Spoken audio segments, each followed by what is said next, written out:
for. So generally we just go try to get other tech companies and startups or VCs or other people to sponsor the class and bring some pizza. And what we'll usually do is let them give you other free stuff too if they want, like t-shirts and stickers or things, and say 2 or 3 words about what they're doing, either what's interesting about what they're doing or why they're hiring or things like that. We had a lot of great companies support us last year and last semester. We're a little behind on recruiting the sponsors, so I sponsored the past 2. So I'm going to do my 2 minutes real quickly on why we sponsored it. So last week was the pizza was brought to you by Other Inbox, which is my company, which you'll hear the elevator pitch for today. There's t-shirts and stickers back there, which I hope you guys take because I don't really want to carry them. Hey guys, not talk. Thanks. Other Inbox, we're here in town, email startup. It's my 3rd email company. We just were acquired by another company last month called Path, and you'll get the elevator pitch for it later. But in particular, one of the reasons we sponsor a class like this is because we're always looking for interns, particularly Ruby on Rails and iOS developers. And so if you know anybody that you think would be looking for a fun project to work with, one thing that really makes us stick out in Austin is that we're consuming.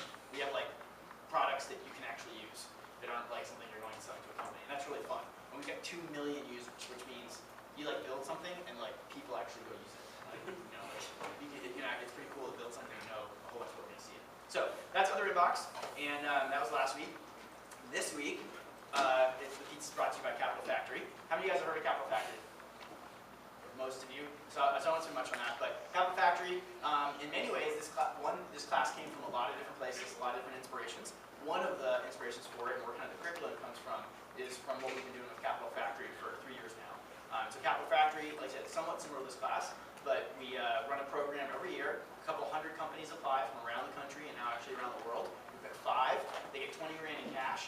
They get a whole bunch of help from mentors like you see here that are, really, there's probably a little bit of a higher commitment level on those mentors, particularly because they actually pay money to invest in their company and they actually get equity in your company as part of it.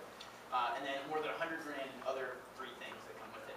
And then we give them space, like the camp that we have this summer. Everybody gets together and we work really closely with them to help them launch at a demo day like we do here. So in a lot of ways, it's not at all competitive with this. I think about it as different phases, just like ATI or Texas Venture Labs or other things you develop here at school. A lot of students or teams might go through one program, then go through another program, then go through different programs at different phases. And so maybe for some of you as you come out of this, that might be something that you look into. That's probably it for that. So, you'll get more. Josh, thank you very much for the pizza. Yes.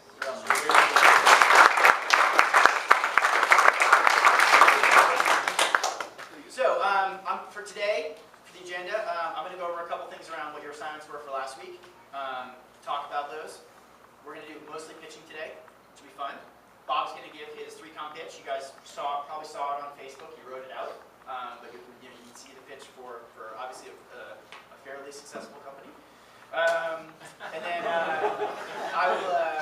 I'll give you my Other Inbox pitch. I'm actually going to try 2 different new ones on you guys here, so you can see, Other Inbox's product's been around for a long time. I've pitched it thousands and thousands of times. I don't, contrary to the advice that I give you guys, I'm not even practicing anymore because I've done it so many times. And but you can see what I think is a good pitch for that. We'll talk about how you're going to get graded for this and what any mentors here should do for grading the pitches. And then we'll go into you guys doing your pitches. So each team will go through. We'll call your name. You come up. Whoever's going to be speaking. We didn't really talk about projectors. If you want to plug in and project, you can. You're not expected to have anything to project. Give your pitch. We'll give you some immediate feedback. Probably, say your pitch is 90 seconds. We'll probably give you a few minutes of feedback. The feedback, when we talk about feedback, first let the instructors talk. So let Bob and I give feedback. Then we'll ask if the mentors have feedback. And then the rest of you will also be able to give feedback. But please try to respect the order, just so we kind of get them, make sure that they get all the feedback from the mentors and the instructors. Another thing that we'll do today is we're going to talk a little bit, prepping up for next week, about the Lean Canvas, which is going to be your assignment this week, something you're going to be working on. I'm going to show you one that I put together for one of our products. We'll talk about the assignments for next week, and then apparently, Bob will talk about this more, everyone who is not a loser is going to go over to Startup Camp for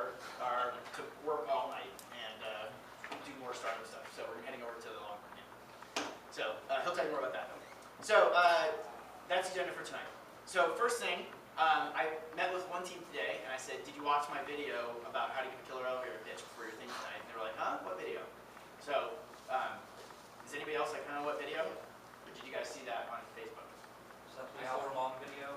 Yeah, but you didn't have to actually watch. You could have watched. Most of it was like the first 15 minutes, and then you could watch as many of the other pitches. Yeah. Okay. Yeah. So who watched the video? Not that many. Okay. Your pitches would be a lot better if you did. So I really encourage you to look at those things that we send out and try to watch them, because when I grade you, I'm going to be doing it based on one thing I'm going to look is like, did you do the things that we said to do in the video? And so if you didn't, you're going to look up. So also this week you were supposed to be this week you're supposed to be picking a CEO and doing your equity plans. So if you're a CEO, raise your hand. Hi. I don't see enough. Ours isn't here. Okay. Raise your hand for him. Did anybody not have a CEO? And is there anything worth talking about the process of picking a CEO? You guys have any questions or anything interesting you learned in that? No? Okay. What about equity split ups? Is everybody clear on equity? Is there any questions about that? So I don't think I have emails for you guys. Did you guys email in who the CEO is and what your equity plan is? So I got it to you and to Marielle, but the other emails were kind of like not on the 1SS blog, so I sent it just to the ones I had. Okay. Is Jason still here? I am here. I had to go get cups. That's okay. Can you? They're saying. I saw a post on there. Can you make sure that today we have all the instructors and our email addresses listed up there? Oh, okay, so Or we're maybe not make putting it that daily. on Blackboard only, because last semester it was like emails on. No, our instructors, not Yeah. students. No. But you can put instructor emails on. Okay. Yeah. Or even better, maybe make an alias, like that they can just have one address that will go for all anything that's to be graded. Okay. Yeah, because last semester you wanted to like no emails and phone numbers on the public website, and then the Blackboard version of the syllabus has I'm everything. talking about Facebook, the private Facebook. Yeah. Oh, okay, that's fine too. Yeah. Okay. So we'll try to make that easier. So, but again, so who did you guys know? Did everybody submit them? Did anybody not submit them and not sure where to put them? I'm doing it right now. Okay, send it right now. Anybody else? Any questions? Okay, send them in right now. We don't have them. We're gonna go check after class. We need to have them. All right. So those are the assignments for this week. We'll give you some feedback on those, but hopefully those are all pretty straightforward. So I think next step is going to pitches. Well, and I think you have a few other announcements. I might reverse your order and do your announcements first, and then go into the recon pitch, because then we'll go to the rest of the pitches. Quick question. Yeah. We're supposed to be turning in weekly updates from each of us tomorrow. Great question. Let me get to those at the end, and I'm going to write up the subject line format for those. But yes, those are due tomorrow at midnight, your first weekly updates. And that should go to everybody that Jason is going to put on this list, everybody on your team, and whoever you pick to be your mentors. Do we need the subject line format for I'm going to write down the word. for the equity one? Oh, yeah. I didn't think of that. But yeah, it's a good idea. Okay, what is it, by the way? I'm going to write, don't put, I'll write up here in just a second. All right. There's that. Any other questions? Okay. Go for it.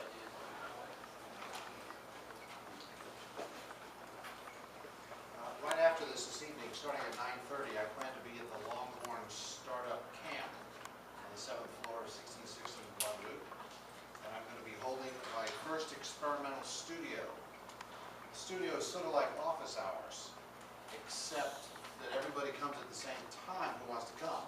And then we all critique each other's presentations. So like a studio, an art studio, where someone puts their piece of art down in the middle and then everybody critiques it.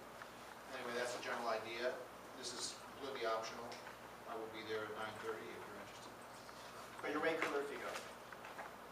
You definitely don't suck at it. We're going to try to move class from here to there. That is maybe next week.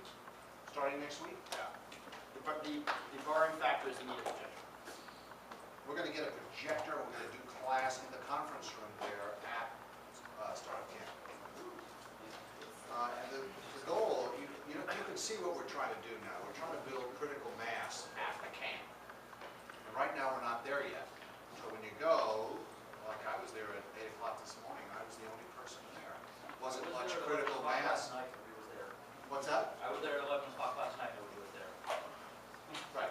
So, but those may be Maybe the the corner corner cases. Is that definite that we're doing it at Baer next week? No, no, it'll get posted to No. the Facebook group for sure, and emailed out through the email list when class changes. We would like it to be next week, but it's not done. Because we have to get this projector lined up, Okay. but I think we can do that. And real quickly, I just posted the subject line, because I can't write on this because I don't have the right pen, I just posted the subject line format to the Facebook group. So we're trying to build critical mass, we're not there yet. And you can pitch in by showing up, and then begin to enjoy it once we have critical mass. And the critical mass is there's a bunch of people there, it's a lot of fun.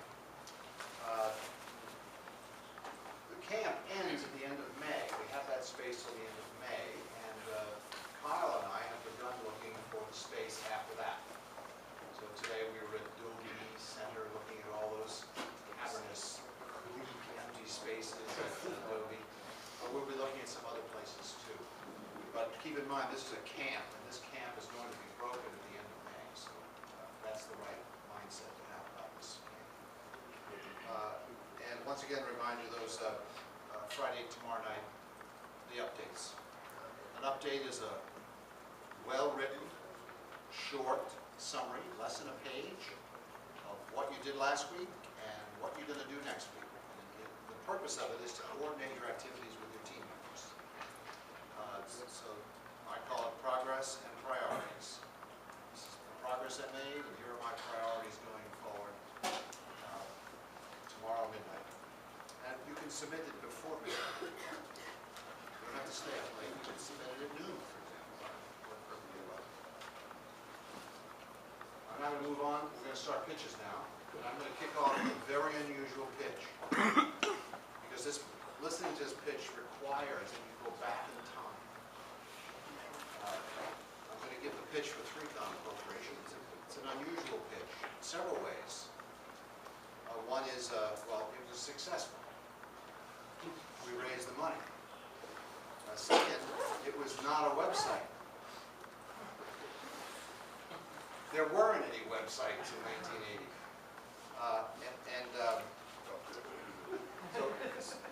So especially if you weren't born then, by the way, I wrote all this up, it's on Facebook. I wrote it all down by script right here, and then I printed it out. And it was very helpful to write it down, because now my thoughts are organized. And now if you want to happen to go back and look, you can find them on Facebook. So I'm not delivering this entirely orally. So especially if you weren't born in 1980, it's going to be hard to remember what it was like. The Intel, Microsoft, IBM personal computer was still a year away. Hadn't been announced. The Apple Macintosh would not arrive for 4 more years.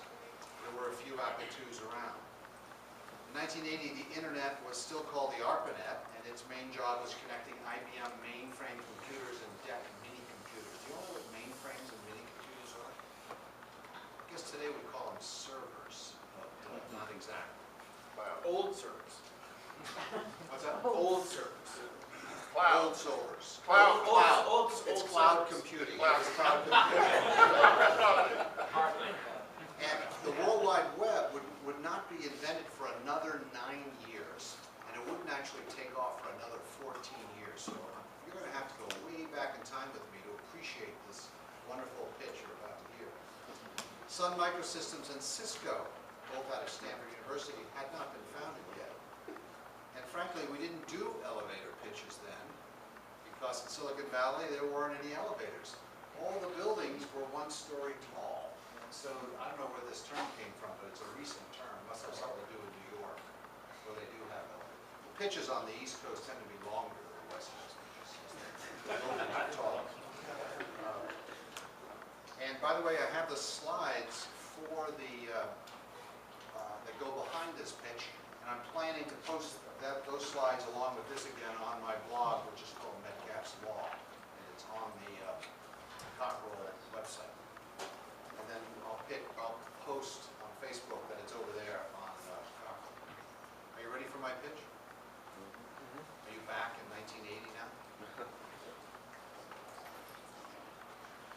computer industry is about to enter its third millennium. The first millennium was batch processing of punch cards on mainframes. The second millennium, the one we're in, is the interactive time-sharing mode of computing. But the third millennium, the one for which 3Com is preparing, is the millennium of networking of personal computers. And believe it or not, there will be a computer on every desk. So how do I know this? And the answer is I've just returned from the third millennium. And I did so in a time machine called the Xerox Palo Alto Research Center, where for 8 years we went out into the future and we lived in the third millennium of networked personal computers. And we were working on a thing called the paperless office of the future. And we've now come back from there and started 3Com, and we know what the future of computing is like because we've been there. So with an MIT Harvard PhD in packet communication, while I was professoring in distributed computing at Stanford, for 8 years I led the team that delivered networking to Xerox's amazing Alto personal computer, arguably, let's not have the argument now, arguably the first personal computer. By the way, I didn't have to have that argument in 1980. No one knew what a personal computer was, actually, except maybe Steve Jobs. Our team invented Ethernet and the Xerox PUP protocols, which are a forerunner of TCP. Yes, a forerunner of TCP/IP.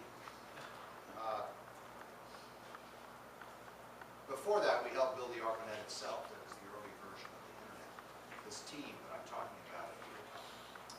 So I founded 3Com last year on June 4th, 1979, and we've been bootstrapping since then.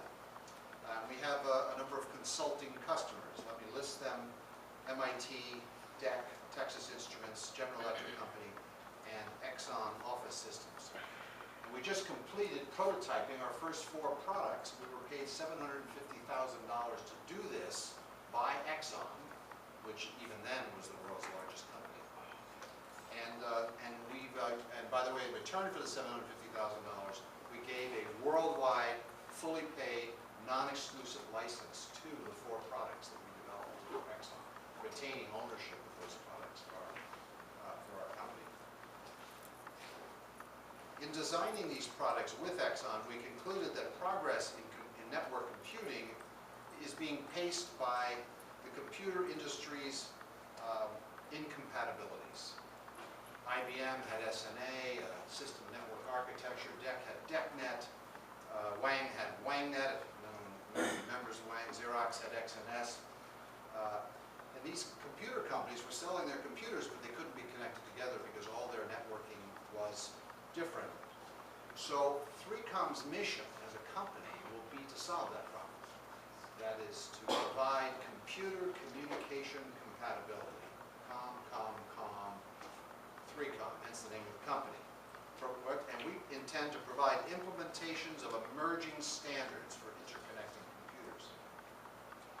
The first 3 emerging standards that we've embodied in our products for Exxon are Ethernet, an upcoming local area networking standard, we hope. TCP/IP, the imminent standard from the Department of Defense that we think will be adopted for networking among computers, particularly on the internet. And then a new operating system, relatively new operating system called Unix, which is currently offered by the AT&T company. So we decided to seek venture capital to bring these 4 products to market. We've been profitable since last year, but why raise venture capital now? Why do it now? And the answer is that this very month, September of 1980, Digital Equipment Corporation, the world's 2nd largest computer company, and Intel, a semiconductor company of some renown, and Xerox, published a specification this month for an industry standard Ethernet, which our products embody already. And how did we do that? How did we manage to have products that meet the standard before it was published? And the answer is very simple. We introduced DEC, Intel, and Xerox, and we convinced them that they should work together on developing this standard. We then told them what the standard should be, roughly speaking, and then we created an IEEE project IEEE Project 82, we stimulated its formation so that DEC Intel Xerox could give this proposed Ethernet standard, for which we have implementations, to the IEEE. So we plan to raise $1 million in early 1981 to accelerate our pursuit of this huge opportunity opened up by DEC Intel and Xerox. And we expect that these standards, the Ethernet standard in particular, will be adopted by many other companies as soon as the IEEE formalizes it. Our first 4 products are a 10 megabit per second Ethernet transceiver, 2 Ethernet adapter cards, one for DEC PDP-11 and the other for a DEC VAX, and the world's first commercial implementation of DoD's standard, the TCP/IP protocols, that we expect will become the protocols of the Internet. Our $1 million A round will enable us to grow, to productize, and launch these 4 products. The 3Com team is currently a dozen people in sublet offices at 3000 Sand Hill Road in Menlo Park, California. Our early customers are seeking standards and will buy 3Com products for early implementation of multi-vendor standards including Ethernet and TCP/IP and Unix. With these 4 products and others to follow, we plan to reach $50 million in revenue in 5 years. We are 3Com. I didn't say that.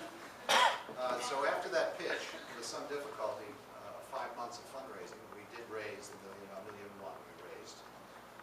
We raised it from an angel group led by Bob Noyce, the CEO of Intel, and John Young, the CEO of HP, and who were joined by 2 venture firms, Mayfield and NEA. And then we shipped our 4 initial products in 1981 as promised, and we began to get traction selling Ethernet because we became the supplier of Ethernet to Sun Microsystems, an up-and-coming new startup in workstations.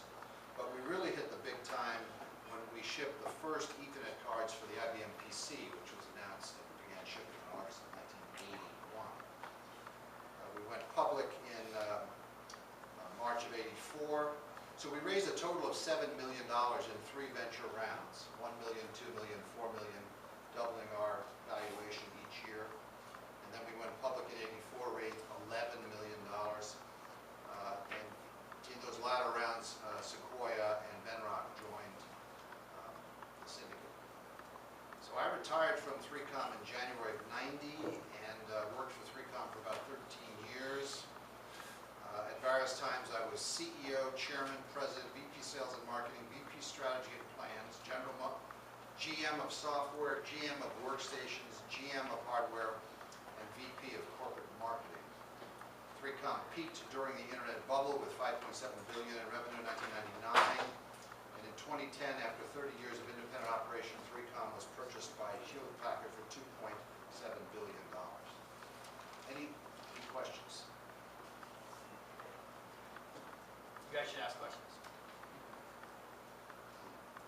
I don't know if you can answer this or not. How much percent of 3Com did you own when you sold? I never actually sold it all at once. But when we went public, I owned 12%. That was a really good question. Some people might not answer that. That would have been a good one to get at. Yeah, so and then after we went public, I sold a few shares every now and then. Then when I left the company in 1990, I sold all my shares that year because I was becoming a journalist. So I needed to put all my assets into a blind trust. So I sold 3Com and put the money into the blind trust. I probably would have kept the stock had I not decided to become a journalist. Yes? So after you talked about your mission and your products, your solutions, you started asking, you entered into why are we looking for a VC company now? Was that, like, how important is that in that pitch? I'm just curious because it kind of jumps from your flow. Well, we had been bootstrapping and were profitable. And the actual underlying motivation was we had hoped to bootstrap forever. That was our team, we thought we would. But then another company got founded called Bass by much senior people who had started companies before. They raised a ton of venture capital and entered our business. And suddenly I'm reading newspaper articles where this schlemiel, Ralph Ungerman, is claiming to have invented networking, stuff like that, stuff that I had done. And his company was bigger than ours now because of this jet fuel that he had from the VCs. So that's when we said, okay, when DEC, Intel, and Xerox announced this spec, and if the spec is the right one, that is, matches our products close enough, and then that would be the juncture at which we would then go out, get the VC money, and put our pedal to the metal, and accelerate to overtake Ungerman Bass, which we did in the fullness of time. And you didn't mention that in your pitch. The competition. Yeah, the competition. You mentioned that there was a shift in new standards, and where did the standards come from? That's a very good question. I might have mentioned it, not in this version of the pitch. The three network companies were founded in June and July of 1979. 3Com Corporation, Cytec, and Ungerman Bass. We couldn't agree to start one company. We just didn't like each other, as you can tell. And plus, I beat Ralph at basketball. We could never beat Ralph. By the way, none of those three companies was the ultimate winner. The ultimate winner was Cisco. So Sequoia was on my board, and they later founded Cisco, and then Cisco eventually passed all of us along. Cisco is the big network. Yes? So I read on Wikipedia, and so I don't know if this is true, but it says in 1986 that you guys were almost bought out by Unix, but 2 days before you backed out. Why'd you guys back out? Not by Unix, by Convergent Technologies. So it wasn't true. Well, Unix isn't a company. Oh, by Unix workstation company Convergent Technologies, yeah. Yeah, Convergent, well, that's a hugely exciting episode, but we decided to merge, since we had Unix products and they made workstations that use Ethernet and so on, and they got in trouble. So we thought we'd go in there and buy them cheap and develop some scale, and then broaden our product line. And then we agreed on the price, we agreed on everything. We each had an investment banker, and we announced the merger. And then on the day that it was supposed to close, one of the investment bankers tried to pull a fast one, and the whole deal unraveled. It was very unpleasant because I had already moved my software division of 100 people to Convergent, so there we are sitting there. And we had already taken their VP of sales and installed him as our VP sales at 3Com. And then we had to unravel all of that when this deal fell through because of one bad apple in the investment banking business, who I will name at a later time. He's still active, by the way, so I might get sued. But it'll be fun to be sued by that guy.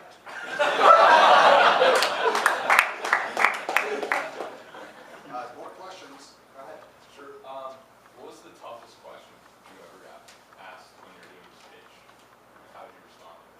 The toughest question, and it was not just tough for this pitch, it was tough through the half the life of 3Com Corporation, which is Ethernet from Xerox. IBM is the computer company. They have 90% market share in computing. And they have their own local area network technology called Token Ring, the IBM Token Ring. You are doomed. As soon as they get their act together, you are doomed. They're going to kill you. They're the ones who make standards. My own mother worried about this. They're going to kill you. IBM's going to kill you. What are you doing? And it turns out IBM never did get its act together. In fact, IBM sort of was the dominant. You didn't think of IBM as the competition. You thought of them as the environment. Up until about 1985. And then they lost it. And I think the Token Ring was the straw that broke the camel's back. They tried to force the IBM Token Ring land standard on the industry, and it didn't fly, and so they sort of lost their imprimatur. So how did you defend yourself, especially to your mother as well? I said Ethernet is an open standard with standards approved by the IEEE, and we have 100 companies designing Ethernet products with the intent that they be interoperable and fast and cheap. IBM has a habit of vertical integration and keeping everything to itself. Their heart really isn't in having an open standard.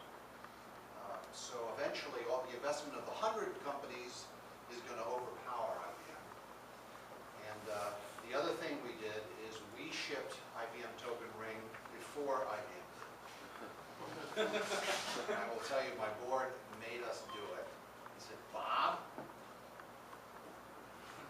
jeopardizing this company in which we've invested by sticking to your pet technology when it's clear that IBM is going to dominate the token ring. So we insist that you develop a token ring product too. And we did, and we shipped October of '86 ahead of IBM. But IBM maintained 90+% share in token ring because their products were not interoperable or open. They tried to keep it IBM proprietary. So Ethernet power passed in the late '80s. Yes? It sounded like in the very beginning you had a lot of exclusivity in the market. Was that A lot of what? exclusivity? Like just, it sounded like it was just those three companies that you named for making the Ethernet cable. Was that beneficial or like you did investments and stuff like that? We were for a while the only believer in Ethernet, so there was an element of exclusivity there. The problem is that Ethernet had competitors like the token ring, like LangNet, like ArcNet, so there were 10 plausible candidates for a dominant standard in LAN networking. So it took most of the '80s for Ethernet to dominate. So we did. And then we were joined in Ethernet by every company, including IBM, switched to Ethernet through the '80s and '90s. So in a way, the fact that no one believed that Ethernet would eventually dominate helped us, because that left us alone to be really good at it. Less competition. Yes? So would you say that everyone believed that you're the underdog? That I was what? The underdog, well, your company is like the majority. Yes, factor doesn't yeah, prevail. underdog. Well, the question was, were we the underdog? Did everyone believe that we're the underdog? And surely, yes. So we had some allies. We had DEC, Intel, and Xerox, and then later HP. Everybody but IBM eventually joined because they were hostile to IBM. So we had that unifying power, so we accumulated allies over time. So on the personal level, how did you filter out the negativity, or did it ever get to you? It's had an amazing scarring effect to be so underdog for so long. And the way you'll see that is that I ignored everybody's advice for 15 years and was eventually proven right. So you will notice that I don't take anybody's advice anymore. You should go on to the pitch. All right, that's good stuff. It's priceless opportunity to get to ask Bob questions like that, so I hope you guys appreciate it. That was longer than I was planning for it, but wanted to let it go. So you should try to grab him some other time and talk to him like that, because you won't get another chance to talk to him. So I'm going to try to go quick here, because I thought that was really great. In a little over time, I'm going to give you a quick other inbox pitch, because many of you did not seem to watch the video. I'm going to summarize the video really quickly, and we're going to go into your pitches. So other inbox, I'm going to actually do two different products. First one, because the pitch is really about the problem you're solving and what it is. The first one's called Organizer. The second one is Unsubscriber. So other inbox overall, in our mission, we're the cure for email overload. We help people to get too much email.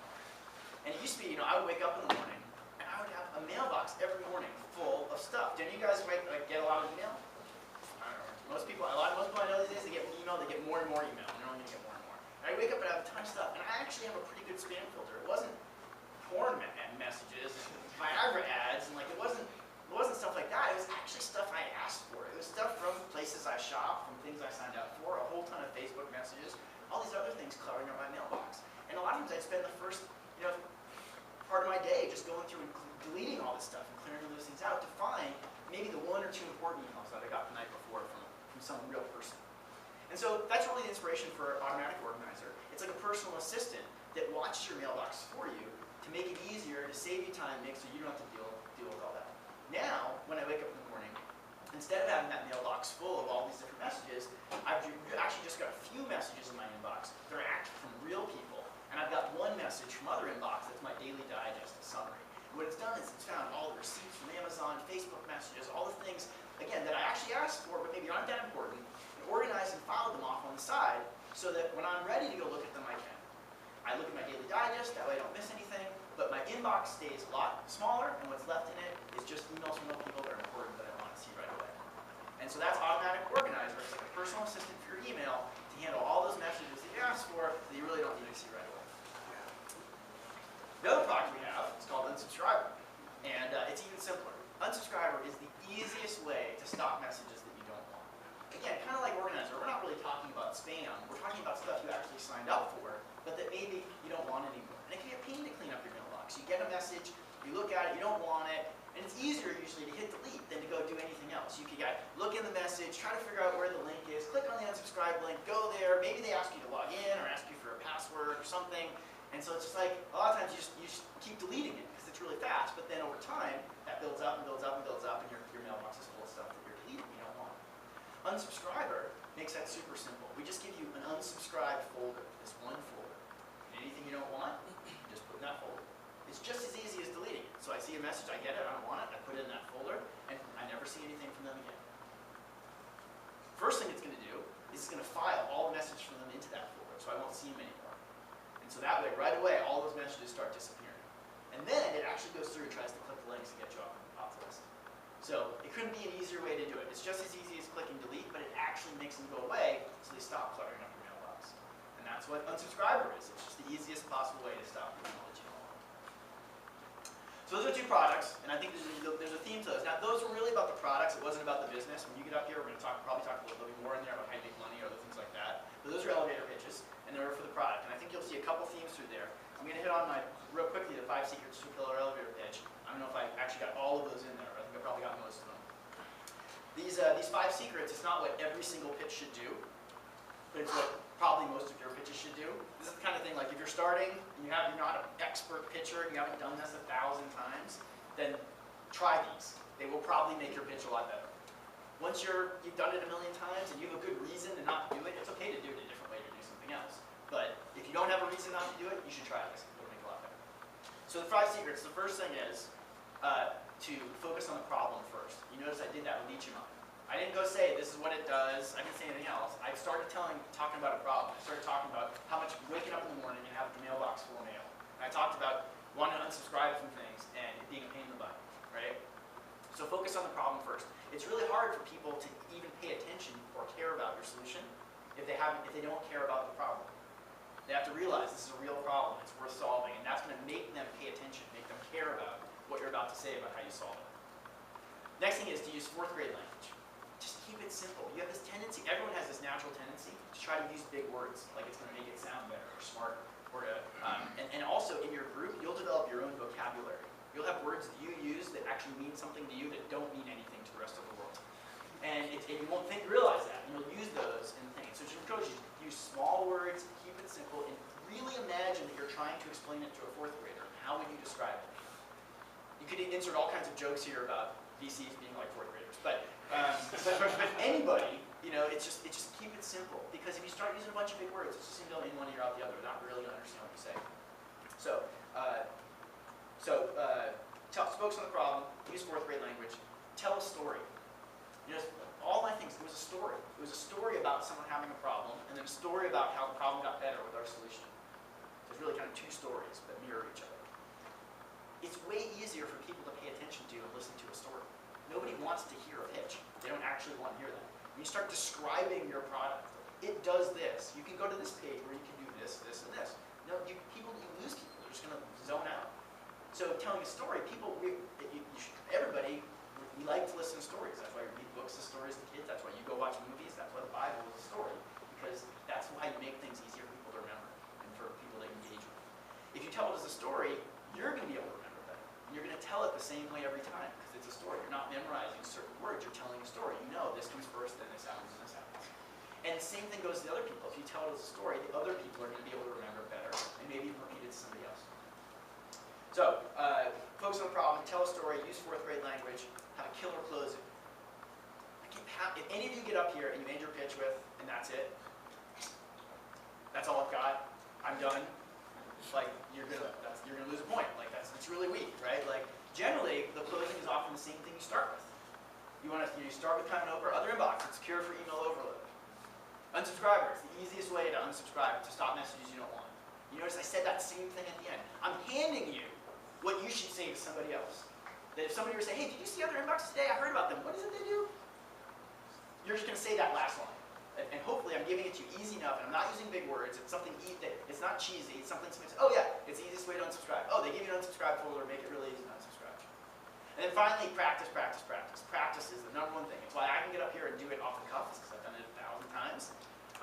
But it's going to make a huge difference. And there's a curve in practice. You start to practice, and first you start to memorize things. So you kind of get better and better and better. And then once you actually memorize it, it usually actually starts to get worse because you don't really want to memorize it. And then if you have it memorized, you get to one spot, you forget one word, then you get off track, and you get confused. And then it starts to get better again as you get to the point where it's not memorized, you just know it. And that really plays in well if you're telling a story too, because it gets easier where the story doesn't have to be exactly the same every time. You don't have to use the same words, but you're telling the same story. And practicing is really going to make that happen. My magic number is 100 times. If you really want to give a good pitch well, you should practice it 100 times. That's a really lot. It's going to feel super tedious after like 4 times. And it's hours and hours. It's like saying, hey, I've got this pitch 2 weeks from now, and I'm going to do this for an hour a day until that pitch. And it's going to feel really long. Every day you do it, at least once, you should record yourself. And then go watch that video, and you're going to learn a ton from it. You're going to see the mannerisms. You're going to hear yourself using the same word over and over through the whole thing. Really, really, really, really, really, really, or whatever it might be. You're going to see mannerisms that you do. You're going to notice that you dance all over the place while you talk, and you're waving your arms around. You're going to notice a lot of things. So record yourself, watch those. So those are the 5 secrets. Focus on the problem, tell a story, use 4th grade language, killer closing, practice. My last secret is do your homework, watch the video. So that's other inbox, and that's pitching. And what we're going to do now is we're going to have each team come up and give their presentation. If you want us to tell you what order to go, we can, or we can just, we'll start by hoping people just volunteer. You're going to get graded on these pitches. There's, this whole class are going to get graded on a number of different things. The grade's going to come from both the instructors, Bob and I, and also from the mentors that are here if they'd like to participate. Whenever we grade things, we try to keep it pretty simple. You're usually getting a grade that's a 1 to 5 scale. And it is somewhat relative. We're kind of tuning into the group of presentations that we see today. And so Bob and I will each do that, and we'll kind of average our grade together, and that becomes your instructor grade. And then any of the mentors that are here today, they do the same thing. Again, we average those together, that becomes your mentor grade for this component. All those things add up in a matrix that's in the syllabus to end up to your final grade. So any questions from you guys or from any of the mentors about grading or anything like that? Or from Jason? 90 seconds? 90 seconds. Okay. Didn't bring an iPad today, so we're using... Okay. So Jason's the timekeeper too.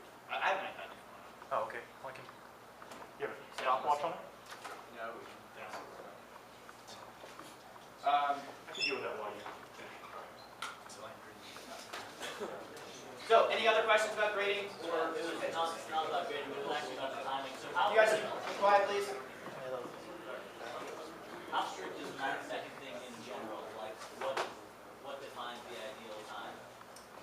There's no ideal time. There's going to be different situations, and there are a number of formal things like this where you'll get told the time. Right. You need to tweak it to that. If you're really going and talking to somebody, I think the classic use case of the elevator pitch, if I've met somebody the first time, I'm trying to just get their attention and bring them in and see if they're interested in it. I think 90 seconds is pretty good. You can get 90 seconds with just about anybody. Other questions? Great. Who wants to go first? Want to go? Okay, so when you come up, make sure to, before the 90 seconds starts, introduce yourself, say your team name, so that make sure that the instructors and the mentors can all write that down. Jason will sit up here and show you a time thing so you can see a little bit of the time counting down. And